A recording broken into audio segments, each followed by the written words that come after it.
So this was a welcome surprise. I logged in to play some Minecraft on Christmas Day, and I guess Mojang doesn't want me playing because it's raining chickens with pigs on their backs all around me. It's probably a good indicator that I should be spending time with my family. But I had a couple of minutes, and so I'd log on and thought I'd log on, and this is just such a welcome greeting. I think in the past we've had like the chests that look like presents, but this is definitely different. I'm recording the audio after the fact. I don't remember how long this went on. I don't even remember how long I was able to record that day. But couldn't hit him. Couldn't hit him. I tried. Just swung right through them, and then they just go pop on the ground. Well, I wish I had thought to dig a really deep hole, even in creative or something, just to see what this would do. So, anyway. Hey YouTube, Aeredor is here. I am back from much time away. I have a lot to tell you guys. It's been, as I said, a very long time. I think last video I uploaded was November. I'll tell you all about what's happened, and I'll show you what's changed in the world.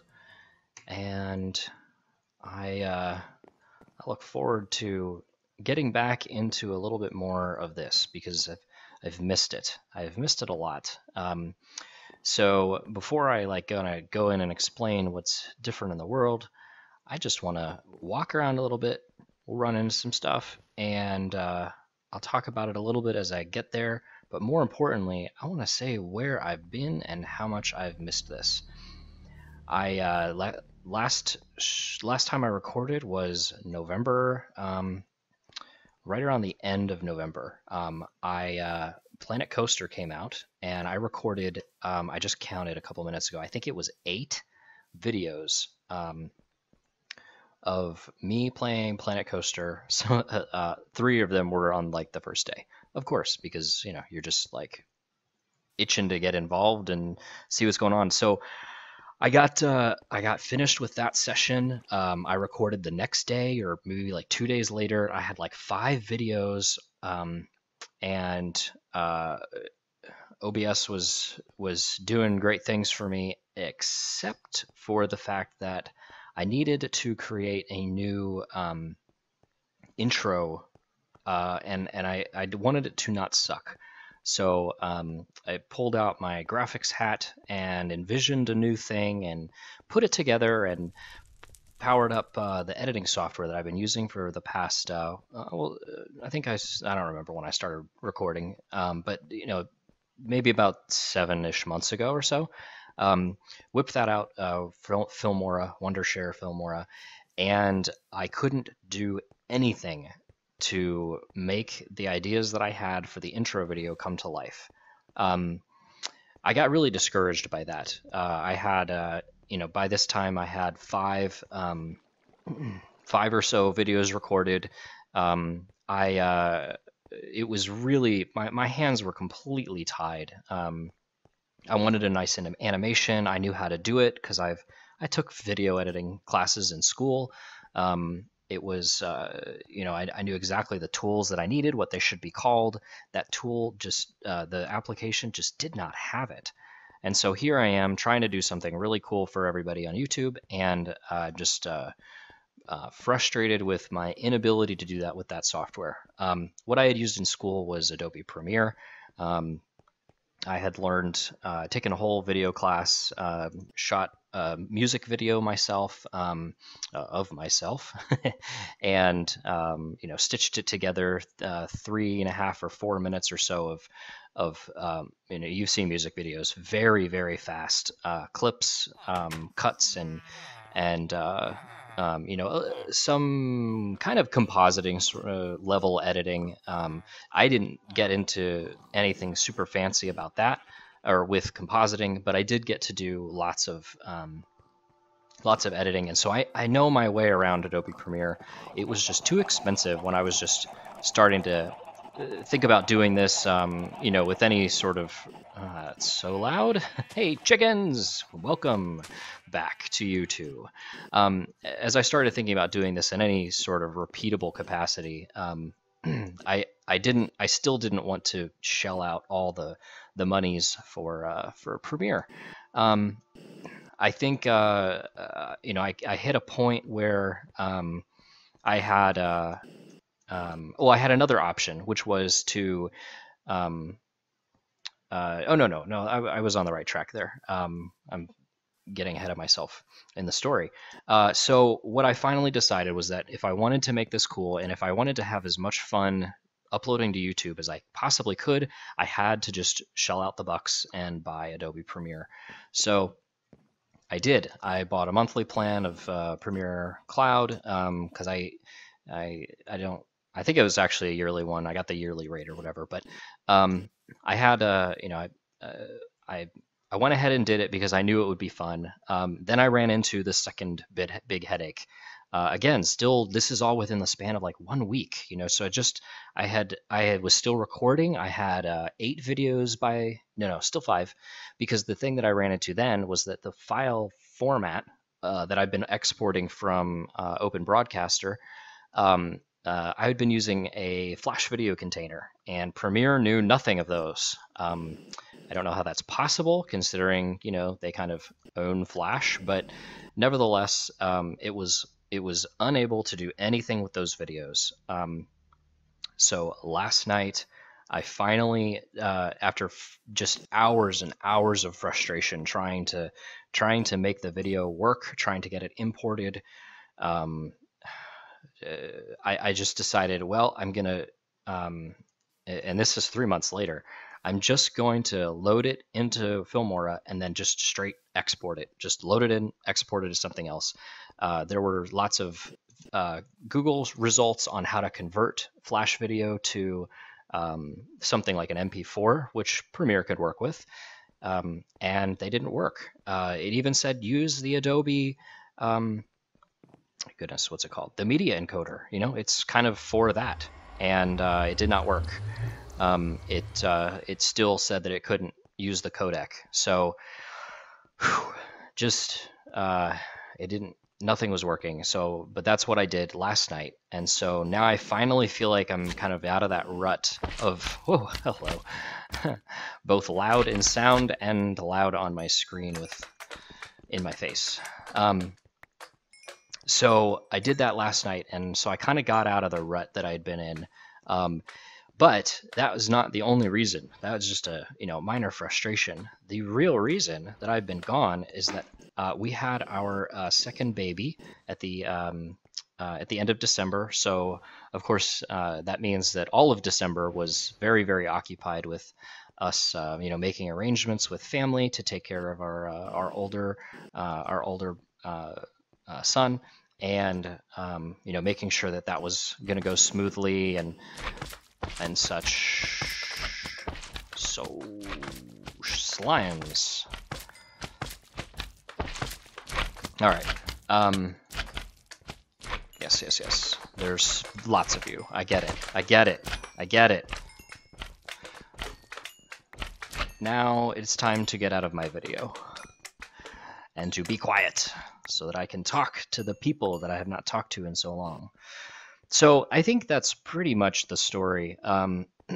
Just a combination of technical difficulties, and then of course the ever-present not work-life balance in this case. Although there is that sort of an element too, because it wasn't a week after our daughter was born that I got a big promotion at work, and I finally had the title to go along with the responsibilities that I had had for quite some time. So lots and lots on my mind. And so when I would get home, and I'd sit down at the computer and I'd be wanting to play Minecraft, and I just at that point it was like I've got 20 minutes before I really got to hit the hay. So there just wasn't the time to record. I think I could have made it if I had tried harder, but my energy was just spent on just getting through not getting through the day, like, it was an awful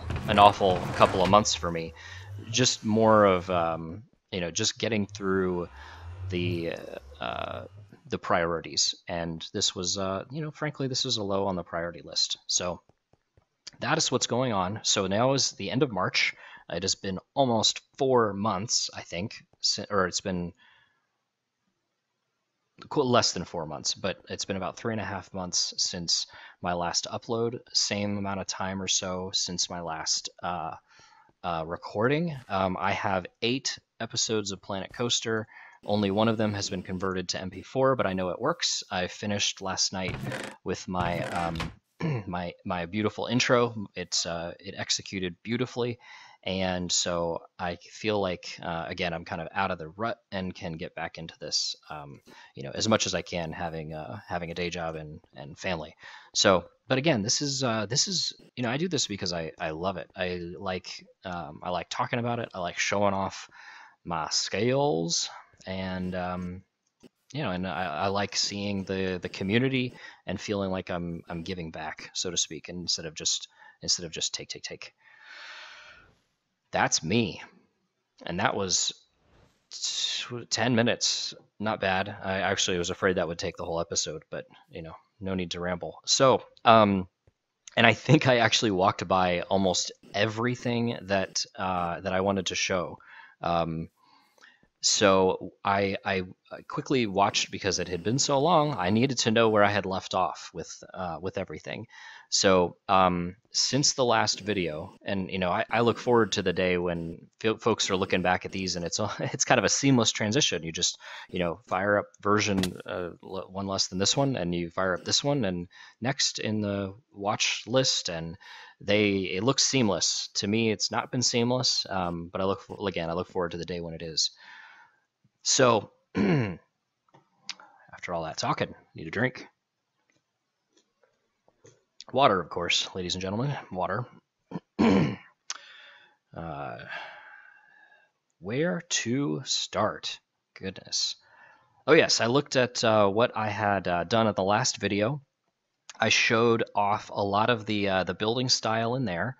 The same. It's been the same building. Oh, there's one thing I definitely did not show, which is the rest of the inside of the house. It's the same building style as in here with the exposed quote timbers. The big the very geometric layout. There are no curves. It's all floor to ceiling glass, and yes. So redid. I have not done anything else over there. I've been focusing in here. I finally got this room taken care of. It is now the storage of all of my books of enchantment, or of some sort of enchantments. I had them kind of strewn around here. I don't know, what are these? I think these are just basic books to be used. Bibliocraft has gave me a lot to work with here with the shelves, and where you can just like say, oh, Aqua Affinity, that's probably this one up here. I believe it or not, these are alphabetized. Yes, I've had lots of time since the last recording, even though it's just been in like 10-minute, 20-minute, sometimes an hour increment if I just decided I really wanted to stay up late. I cleared out all of the old enchanted stuff out of here. I think I had this in the last recording. I don't know if I showed it. I built a disenchanter, built a ton of books because I discovered that I could use this instead of leather. And I had accidentally made a ton of those, and I have a ton of string now from my dark room over there in my emerald mine, which I showed last time, or at least showed the rail track to get over there. So I could make a ton of books and start disenchanting everything. And so I filled up that whole bookshelf and got rid of a bunch of stuff, repaired it and all that, so I could kind of start stocking the house. The other thing is I showed in the last video this new window under the overgrowth up there, and it didn't have this in it. It had these walls all the way around, and the wood down here. Sorry, I'll slow the camera down a little bit. It had this storage for these couple of mods here. I moved the I had to move the enchanting table down so I could put in the reading living room up there. But what I had done was I had made this clever secret passage here, where there were two pistons in this wall right here because there was nothing behind. There's just one gap thing. I was able to make a secret door into that room, and so I did this sneaky thing where I like showed the secret room through the glass. But then if you came, or when I walked down here later, this was just a solid wall, and you're like, well, where was that window? Well, sneaky, sneaky. I had this extra back room. I then I then decided I needed some more of these. I needed more alcoves, and so I knocked down. This just used to be a corner right here, pretty much in this little L right here. I knocked down this area to get through to this side, where I could do another window looking out. The bees that I was just at were over there. Yeah, you know where we are. So I could build 3 more alcoves in here. They don't fit very well in here, but that's the space we got. I love the L, but this one's just kind of random. But then I had this weird sort of wall here, so I'm like, screw it, open the whole thing, and so now we have an unfinished space up here. The other neat thing about this is that I discovered that there is a basement, sub-basement. Where are we? Oh, okay. So here's this blue that's that indicates where we are. I really can't get anywhere. Okay, cactus.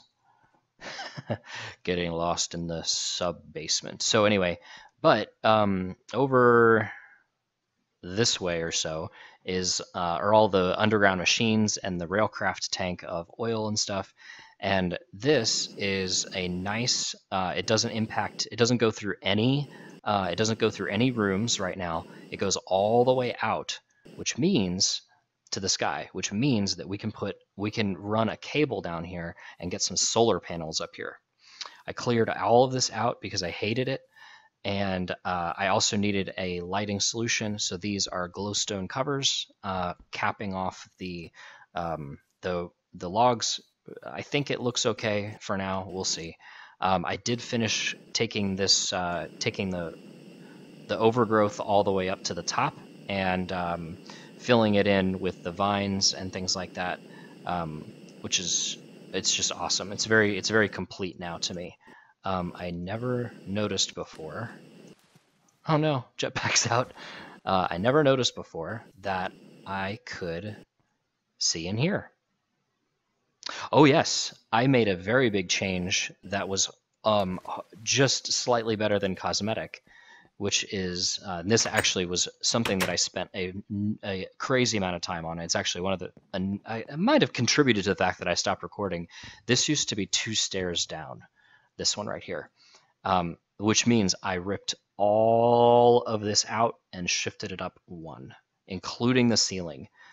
This ceiling used to drop down 2, and I hated how jarring it was to just run into the wall here. I love the flow of this better. This is also just 1, but it's got this already has a pretty tall ceiling. But anyway, that made a very large change, but it means that I can start hiding some more, kind of like I was just saying about the solar panel. It means I can start hiding some wiring in here. I just I didn't realize that this was exposed to the outside. I figured there was a wall somewhere. All right, so I need to go charge the jetpack. I also managed to, I needed some new ruby boots to go with my cherry ice cream set here. And I just so happened to, well, it was going to be too expensive to repair those. So I enchanted new boots, and I got haste too on them. So I'm just flying through the world here. All right, I put in a information panels because I found myself well, I'm a designer, right? So a user need that I had was I needed to know how much energy I had before I hit this button, or before I hit this button, which I will hit right now. And so I was constantly running up back here to see the ugliness that I had so carefully hidden through the design of the simple interface to the macerator and the electric furnace. And so I hooked the information panel up to the CESU so that I could see what so I could see when I needed to refresh the coal going into the coke coal coke. What is this called? Coke oven to the generator, because I could see this one and I liked being able to see that. The other thing I did, I hooked up an this is EU, so I hooked up an extractor to convert a ton of sticky resin. I hooked up a metal former so that I could more easily make wires. And more importantly, finally got an overclocker upgrade. This is a really, really hard recipe. Yeah, you're probably saying no, it's not. But the coolant was really hard to get because NEI did not give me a good understanding of how to do it. Turns out you put it in the canning machine with lapis, and you got to put water in it and then enrich it, and then put it back into another cell. It just lots of steps that were not clear through NEI, and so I just finally had to dig around the Feed the Beast wiki until I figured that one out. So I might show that later. I could probably use to get another overclocker upgrade. Ran all my uranium through the macerator so that I can, just because that was clogging up my inventory up there. I also went through and tore out, this used to be, I don't think it's left anywhere. Maybe back here? No. Yeah, I think I've taken it all out by now. This used to be a stone chiseled texture. I don't even have that anymore. I was not running at low on stone, but I needed to use microblocks, and the microblocks of that, well, I guess I can show you now that I have a reason. Maybe consider this a bug submission, although I'm not the only one who noticed it. I Googled it and found that other people had this too. So it was this block, and so that's what the downstairs looked like. Now, fortunately, you can break this because it's chiseled. You can break it with a regular pickaxe, and you get the same thing back, which is great. That's actually one of the reasons why I went with it, because I knew I would be able to get it back. However, when you microblock this, you get not a real block texture. I think you can place this without crashing the world. I'm obviously not going to build with that downstairs. I really needed to be able to use microblocks with the texture, and I needed something that was a little cheaper. I wasn't running out of stone, but I found myself wishing that I had not used something. Precious is not the right word. The other reason is because I redid this too. Andesite these polished andesite tiles used to be on the floor. Instead, I liked having the light on top, dark on bottom of this, and up here. It really throughout the whole house. It's always, I talked about that last time. Light on the top, dark on the bottom. But I had built the walls here out of just this aligned cobblestone bricks chisel. It's just a slightly rougher texture of the vanilla stone bricks. Okay. So I had built all of this out of that, and it was very dreary. So I found factory blocks, and then this up here is called a Tyrian block or a Tyrian block. And then they have pretty cool textures like this diagonal one, which I think adds a lot of character to, normally we're just dealing with all these very rectangular, north, south, east, west aligned, that didn't make sense, up, down, left, right aligned things like this. And I love that this one's different, this sort of subway tile. And so I was really happy to find a diagonal tile. And then this is just a nice, rich black color that looks, like kind of a great sort of very solid. I needed a very solid texture. The idea is that I always get, again, I think I said this last time, as we get lower in the house, the walls and the structure needs to look more and more solid because it's holding up, the whole mountain, right? So that's what that is. So I went through, did all that, dug out all this so we could see the tanks. This, at the end of the last episode, this said, I think something like 350,000. And it was filled up to, like here. And I was like, woohoo, that's amazing. I have tons of oil. Well, I kept going. I eventually figured out that if I stood let's journey map this. If I stood, here's the oil. Okay, here's me over here at the tank, and here's the oil over here. I think you can see the mouse cursor.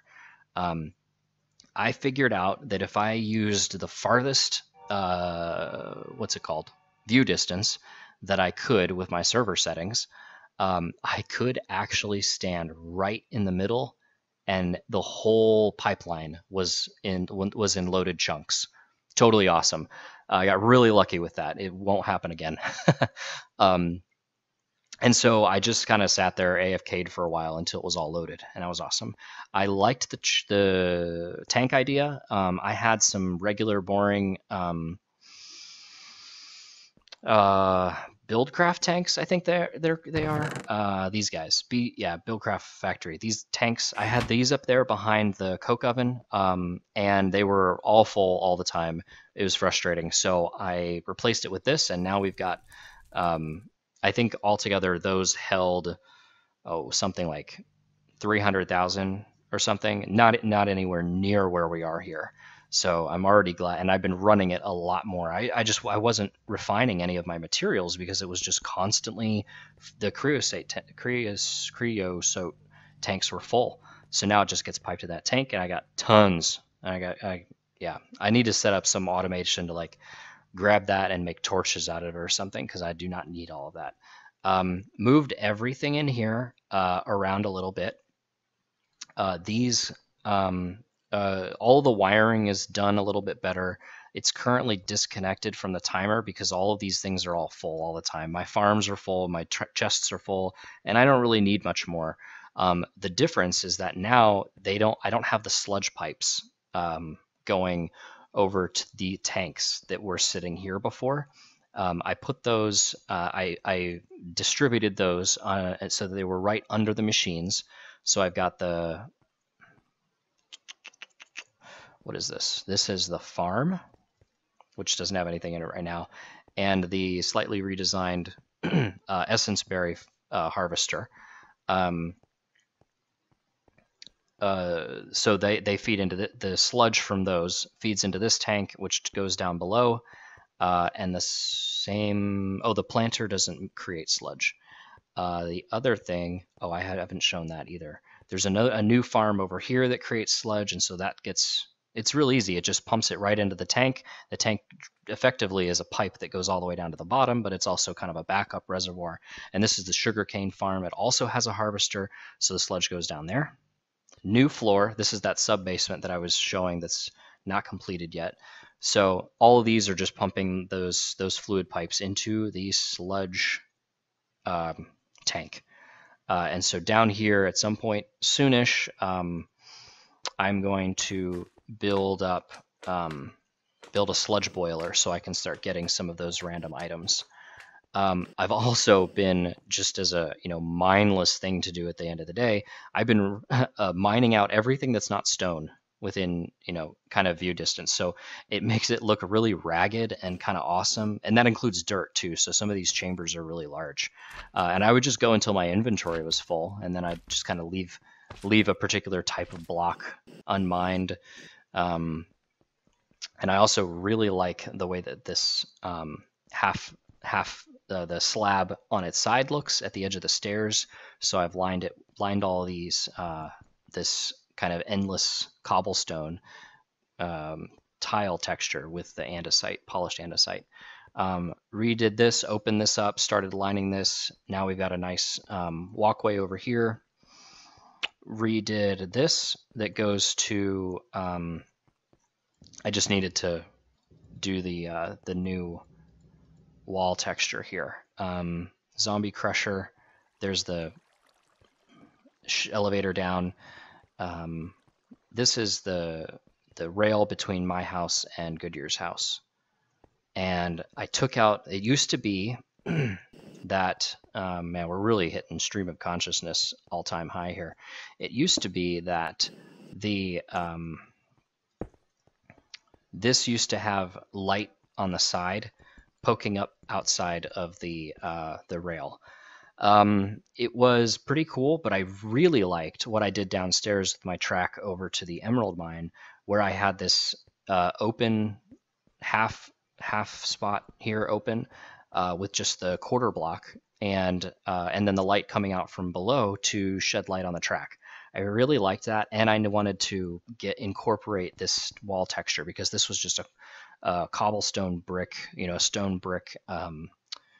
As far as the eye can see, it was very boring, wall-to-wall texture. So I wanted to incorporate this, and this is part of the reason why I did the micro blocking, so that I could have this effect going the whole way. So you can't see the lights again. Unfortunately, it wasn't as good lighting the whole tunnel as the torches buried along the side that you couldn't see when you were running through. So I had to dig out the lanterns. At least they're not torches, but it's okay. I'm at least happy enough with this that I'm okay with the lanterns. What else? Reconstructed the smeltery. I had taken that down to install the macerator and electric furnace over here. I'm clicking and waving a lot. I've been doing a ton of this. I hooked up an automatic thing to make ingots if I just flip this switch, which is pretty cool. That just empties the whole smeltery into the ingot mold, and then empties the ingot mold with the hopper and pushes it over to this block chest just to get it out of the way. So I made a whole bunch more aluminum brass or something, I don't remember. Oh yes, so there's a new farm over here. I was also able to, that's one of the other things I did. This chest used to just sit right here, and then the entryway to the Essenceberry farm was right here where this wall is now. I didn't like that because I didn't like the torch sitting outside of an alcove, or torch, goodness. I didn't like the chest sitting outside of an alcove. Every other chest is in an alcove except for the ones that just don't have a home yet. And there's quite a few of those lying around, we know that. And the button was not associated with the chest. It was over here. It was disconnected, and poor usability. So even though I knew what I was doing, it didn't make any sense. So I made an alcove for this. I moved the door over here, which is fine. Maybe I'll block that off or make another alcove. Who knows? But I needed to do that, and then of course this is totally full. So that also meant that I had to move this over. I think one or two. I think I'd end up being moved over two. This width didn't change, but I had to move this over, which meant this doorway got narrower. I think it used to be 4 wide, now it's 3. This moved from being 4x4 of sand to just 4x3 because I got enough cactus and running out of space. I also lined this with the glowstone strip that lights all of this up without the need for any torches. I think, yep, that's a leftover one. I don't need that. No red X on the ground. And so I was able to just kind of unify this to look like the rest of it, which is great. And then, I never planted the torches. Goodness, I keep saying torches. I never planted the cactus. I finally got the saguaro cactus to grow, because you don't plant this like you do the regular cactus. This is not how the saguaro cactus grows. That will never grow. I left them for months. And then I don't even remember how I discovered it, but read it. Just read it, Aeredor. It says usable as food or seeds. You plant the saguaro fruit and then it grows. So I went from, like 6 or 7 of these to 54. Now I don't need to plant those anymore. Okay, I finally got another wort farm. I spent one of the nights where I really wish, in hindsight, I had been recording. I looked around the Nether for a long time. I explored 3.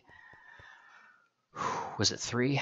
Yeah, 3 Nether fortresses. 2 of them were intersecting, so it was really easy to get between them. My jetpack came in really handy, so I could just fly around. 3 Nether fortresses, no Nether wort.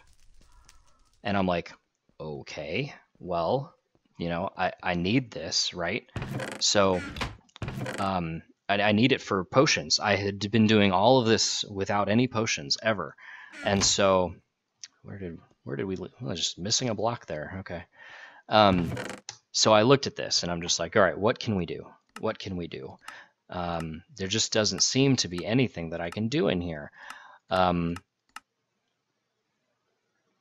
Okay, mana infusion. I have a mana pool. What's this alchemy catalyst thing? Oh, it needs a brewing stand and gold and living rock and mana pearl. Well, I can actually make the brewing stand. I just can't brew anything. So I made a couple of those. And then I installed this alchemy catalyst. I love how fast I can get up these stairs with the jetpack. Let's make sure we can see things when we go outside. So this mana pool used to be up on a block just like the spreader here. Now it's on top of the alchemy catalyst, which is awesome. So this is one of the advanced-ish things in Botania, and what you do is you give it something and it gives you something back. And it's most of it is one way, but and it's stuff that other machines can convert. Botania is not about new transformations, except for the one that I needed. So I finally was able to throw a couple blaze rods in there. I did have to mine some blazes so that I made sure that I didn't feel like I was, gonna have a scarcity mentality about the blaze rods. I still don't think I have. Yeah, I still only have 8, but I used a few of these and finally got netherwort. I was so happy to find that recipe. And then once I got, 1 or 2, I now have a farm of it and I'm good to go. Sustainable. I think everything else I've shown. I really like this lining this just accent stairways and stuff. It's just really nice. And I don't know if you saw this before when I ran through here, but I love the stairwell set in with the border, the half block border around it. Beautiful. I think that's everything. Oh, not everything in here. Folks, I solved my Eldritch Guardian issue. This is a chandelier from Extra Utilities. It prevents mobs spawning within a 16 block radius. I found him once in here. I found him once over here. He has now been spawning, because he can't spawn up there anymore, he's now been spawning back here. And all of this is under... Oh, so it's not there. It's actually... Oh yeah, I marked it with an X of torches right here. It's all right in the middle of that stupid totem thing, wrecking my videos. Is that? I thought there was another place, another X of torch. Oh, this is technically an X of torches, so close, right? Still within the chunk. I was relieved because one of my backup plans was to move all of this track and stuff so that it never intersected this chunk, and I was just going to make this whole chunk off limits. And so, I mean, I did a ton of research to figure out how do you keep the Guardian from spawning, and I think even that chandelier is close enough that he can't quite spawn right here, because this floor isn't very thick here. So he hasn't spawned outside in a long time, and he has not spawned in my base, except for in those the sort of mined out catacombs underneath. Good old Minecraft music. I love it. Added a little bit of the garden. Nothing much. Added the bees. Gonna figure out what to do with this. I also turned off my fog because I was missing seeing this, this beautiful long distance, there's a couple places where it's a little weird, there's like a waterfall effect over there. But here, it's just, I love being able to see all the way over there. It's great. I'm gonna have to edit this out. This is a joke. Aha! Found you. He didn't get a shot off. Oh, he did hurt me a little bit.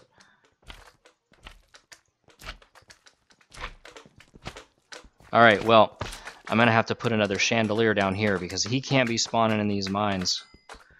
because I don't, when I'm in my mines, it's mindless. You see what I did there. I just need to veg out. I don't want to worry about him. I can handle the slimes because they're noisy, as we've observed. And it actually will be nice if I can reduce the spawn rate of the slimes over here in the mines. Then they will increase the spawn rate of the slime. Ooh, a heart. Increase the spawn rate of the slimes over in my slime farm. So we're in the same couple of chunks here, and when those guys jump around, and I need a better solution for all this, but when those guys jump around, they plop and they disappear into the Narslimuses, and that's what that is what's powering my my mana pool up on the top. Haven't linked them all together yet, but this has an endless supply of mana. 2 slime chunks right next to each other. The layout is not perfect because there's plenty of space for them to hang out without actually being within this. This is a blue is indicating the range of the flower. There's enough space for them to hang out, even if they're like at an angle bouncing around. They can do this a lot without ever intersecting these blocks, the air blocks, and getting eaten by the flowers. So I need to make some improvements. I don't know if I guess that means this has opened up completely the chunk, and I guess that means I just need to fill it in 1 block or 2 blocks, so there will be less overall space for them to spawn. But they don't actually even have to appear. They can spawn and get eaten by the flower instantaneously, and I still get the mana from it. So it is an amazing supply of mana, and I feel like it's cheating, but I did spend a lot of time setting that up, so maybe it's not totally cheating. All right, well, if I think of anything else, I'll make another video. Thanks for tuning in again. It's great to be back talking with everybody. It's fun working in Adobe Premiere with the tool that I like, that works well for me, that is powerful. I was listening to my Planet Coaster, the first one I'm going back to edit. I was just listening to that sort of play back, and man, it sounds wonderful because the tools of editing the sound are even still just way more powerful than Filmora. So, but I got what I paid for. I saved a little bit of money in the beginning, and now I'm paying more in the end because